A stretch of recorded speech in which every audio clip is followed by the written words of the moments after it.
तो आज हम स्टार्ट करने आ रहे हैं क्लास 8th का चैप्टर रिप्रोडक्शन इन एनिमल्स।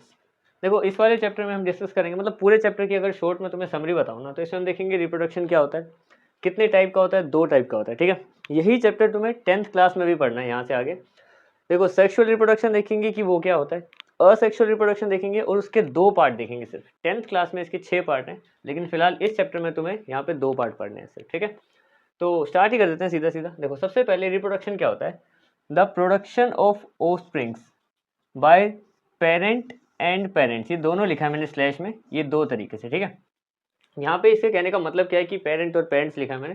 देखो प्रोडक्शन यानी कि बनना, ऑफस्प्रिंग यानी कि अगली पीढ़ी का कोई भी, जैसे इस जनरेशन से नेक्स्ट जनरेशन जो भी बनती है। ठीक है, बाय पेरेंट क्यों लिखा है मैंने, सिंगल पेरेंट से भी बन जाता है। जब सिंगल पेरेंट से बनता है उसको असेक्सुअल रिप्रोडक्शन बोलते हैं, इसलिए मैंने यहाँ पे इसको भी यहाँ पे लिख दिया। ठीक है, और पेरेंट जहाँ पे 2 पेरेंट्स रिक्वायर्ड होते हैं वो सेक्सुअल रिप्रोडक्शन में आता है। ठीक है, तो वहाँ पे मैंने ये भी लिखा हुआ है। अच्छा टाइप्स की बात करें तो वहाँ पे सेक्सुअल यहाँ पे लिख ही दिया है मैंने, और इन दोनों के बारे में बता ही दिया है। इसमें कम से कम 2 पेरेंट रिक्वायर्ड होते हैं। ठीक है, और यहाँ पे single parent, only single parent, ये सेक्सुअल रिप्रोडक्शन में आता है, ये वाला हिस्सा। ठीक है, अब सेक्सुअल रिप्रोडक्शन से ही स्टार्ट करेंगे, मतलब अभी हम किस तरीके से इस चैप्टर को देखेंगे कि पहले हमने रिप्रोडक्शन देखा दोनों टाइप, अब सेक्सुअल रिप्रोडक्शन को पूरा समझ लेंगे पहले, फिर जो हमारे पास जो टॉपिक बचेगा असेक्सुअल रिप्रोडक्शन, और उसके 2 हमारे पास जो एग्जाम्पल 2 टाइप्स होंगे वो देखेंगे। ठीक है, और फिर चैप्टर खत्म भी हो जाएगा उस हिसाब से। तो सेक्सुअल रिप्रोडक्शन से स्टार्ट करें अब कि वो क्या होता है। देखो इसमें क्या बोला है, reproduction beginning from male and female gametes. अब यहाँ पे हमने ऊपर पहले ही मेंशन करा था कि यहाँ पे 2 पेरेंट तो रिक्वायर्ड होते हैं कम से कम, और जिसमें से एक मेल और दूसरा फीमेल होना ही चाहिए। ठीक है, अब देखो यहाँ पे क्या होता है, सेक्सुअल रिप्रोडक्शन में एक गैमेट बनता है। गैमेट जो गैमेट्स हैं, गैमेट से एक जाइगोट बनता है। देखो ये जाइगोट, इसी जाइगोट को हम लोग न्यू इंडिविजुअल बोलते हैं। जो मान लो 2 फ्यूजन हुए, 2 गैमेट्स के, मेल और फीमेल के 2 गैमेट्स से कुछ नया जो पहले सब्सटेंस, देखो डायरेक्ट तो वहाँ पे बेबी प्रोड्यूस नहीं होगा, तो पहली जो स्टेज होती है जिस फॉर्म में, वो बहुत छोटा सा एक तरीके से माइक्रोस्कोपिक लेवल पे बनती हैं चीज़ें। क्योंकि देखो सही बताऊँ ना, जैसे ये ह्यूमन स्पर्म है, ये बहुत छोटा होता है, जो फीमेल बॉडी में एग होता है वो भी बहुत छोटा होता है। तो छोटे लेवल पे जो सबसे पहली बार फ्यूजन होता है, जब वो दोनों सिर्फ मिलते हैं, उसको जो न्यू इंडिविजुअल बनता है उसको हम गैमेट बोलते हैं सिर्फ। ठीक है, तो पहली स्टेज में जब मेल गैमेट और फीमेल गैमेट मिले, तो जब पहली बार वो जो मिले तो उसको गैमेट बोलते हैं। अब बात करते हैं कि मेल रिप्रोडक्टिव सिस्टम क्या होता है और ह्यूमन स्पर्म किस तरीके से दिखता है, उस पर आते हैं। देखो यहाँ से हमें पता है कि देखो हमें मेल के बारे में भी पढ़ना है, फीमेल के बारे में भी पढ़ना है। देखो सेक्सुअल पढ़ेंगे तो ये दोनों ही पढ़ने पड़ेंगे यहाँ पे। एक बार पहले मैं मेल को पूरा कंप्लीट करूँ, फिर फीमेल पे आ जाएंगे। ठीक है, अच्छा मेल रिप्रोडक्टिव ऑर्गन, देखो वो इस तरीके का दिखता है। ऑर्गन के यहीं से अगर हम स्टार्ट करें कि देखो ऑर्गन्स क्या क्या होते हैं इसी के अंदर, देखो तो अ पेयर ऑफ टेस्टिस, इसके अंदर टेस्टिस होते हैं 2, देखो एक ये रहा एक ये रहा। दूसरा 2 स्पर्म डक्ट्स, 2 स्पर्म डक्ट्स होते हैं इसमें। देखो यहाँ से एक, यहाँ से दूसरी, यहाँ पे मैंने लिखा भी हुआ है कि देखो ये टेस्टिस है, दूसरा स्पर्म डक्ट, ये जो पाइप की तरह है सब्सटेंस ये, और तीसरा पेनिस ये वाला, यहाँ से स्पर्म बाहर आता है। ठीक है, तो यहाँ पे लिखा है एंड पीनस, ये हो गया 3। अब देखो इन सब के यहाँ पे काम भी लिखे हुए हैं। टेस्टिस क्या करता है, टेस्टिस प्रोड्यूस मेल गैमेट। यहाँ पे हमें यहीं पे इस जगह के अंदर ही मेल गैमेट प्रोड्यूस होता है, इनके अंदर यहाँ पे। ठीक है, मेल गैमेट कोल्ड स्पर्म, उसको स्पर्म कहा जाता है, वो मैंने आगे यहाँ पे ड्रॉ भी कर रखा है। ठीक है, यहाँ से वो जो गैमेट है यहाँ से यहाँ पे, मतलब एक तरीके से टेस्टिस के अंदर वो बना। ठीक है, अब sperm are very small in size, ये मैंने तुम्हें यहाँ पे ऊपर पहले ही बता दिया है कि वो बहुत ही छोटे होते हैं साइज में, उनको माइक्रोस्कोप से देखा जाता है। ठीक है, और ईच हैज हेड, सबके पास अपना अपना एक हेड होता है। देखो यहाँ पे मैंने एक ह्यूमन स्पर्म बना रखा है। ठीक है, इसके पास यहाँ पे एक हेड है, एक मिडिल पीस है और एक टेल है। यहाँ पे यही बात हमने डिस्कस करी है, each has a head, a middle piece and a tail, और ये यूनिसेलुलर होता है। यूनिसेलुलर मतलब सिंगल सेल से बना हुआ। बाद में ह्यूमन बॉडी या बेबी बनता है वो तो मल्टी सेलुलर है, लेकिन जो उसकी शुरुआत की फॉर्म है ये यूनिसेलुलर होता है। ठीक है, ये हो गया क्लियर।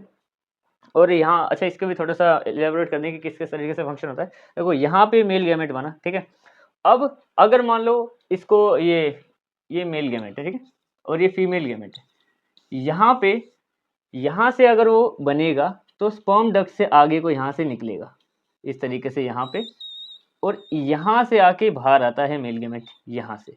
ठीक है, फिर ही जाके वो बाहर किसी फीमेल गैमेट से मिलेगा और आगे ऑफस्प्रिंग बनने के प्रोसेस यहाँ पे बनेंगे। ठीक है, देखो मेल रिप्रोडक्टिव सिस्टम के बारे में मैंने तुम्हें यहाँ पे बताया कि वो किस किस तरीके से, देखो होते तो इसमें 10-15 पार्ट होते हैं, 10th में तुम बहुत अच्छे से पढ़ोगे, लेकिन फिलहाल के लिए यहाँ से मतलब समझो कि टेस्टिस में वो बनता है, स्पर्म डक्ट से वो ट्रेवल करता है और वो पीनस से बाहर आ जाता है। ये 3 चीज़ें यहाँ पे हमने पढ़ी। और स्पर्म दिखता कैसा है वो यहाँ पे समझ लो कि उसके पास एक हेड होता है, एक मिडिल पीस में ही माइटोकॉन्ड्रिया होता है। माइटोकॉन्ड्रिया बेसिकली पावर हाउस जो उसको पावर देता रहता है समय के साथ, ठीक है। और लास्ट में टेल उसको स्विम करने में मदद करती है यहाँ पे। अच्छा ये देखो यहाँ पे मैंने मोबाइल क्यों लिखा है कि जो स्पर्म होता है ना वो मोबाइल होता है। मोबाइल का मतलब बेसिकली क्या होता है, जो कहीं पे भी मूव कर सके, इधर उधर तैर के कहीं पे भी जा सके, ठीक है। तो ये था तुम्हारा मेल रिप्रोडक्टिव पार्ट, बेसिक जिसके तीन थे, इन तीनों का काम। और ये स्पर्म दिखता कैसे है वो भी बता दिया मैंने। यहाँ पे मोबाइल होता है, कहीं पे भी स्विम करके जाता रहता है। बाकी अगर अभी तुम्हें स्विम ये समझ में नहीं आ रहा कि ये स्विम क्यों करता है, वो हम आगे फीमेल रिप्रोडक्टिव पार्ट जब अच्छे समझेंगे और फर्टिलाइजेशन प्रोसेस समझेंगे ना इसी के बाद, तो तुम्हें ज़्यादा बेहतर समझ में आएगा, ठीक है। आगे बढ़ते हैं। तो हम आते हैं फीमेल रिप्रोडक्टिव सिस्टम में। देखो इसमें क्या होता है, यहाँ पे भी ऑर्गन्स हैं और सबके अपने अपने वर्क हैं यहाँ पे, ठीक है।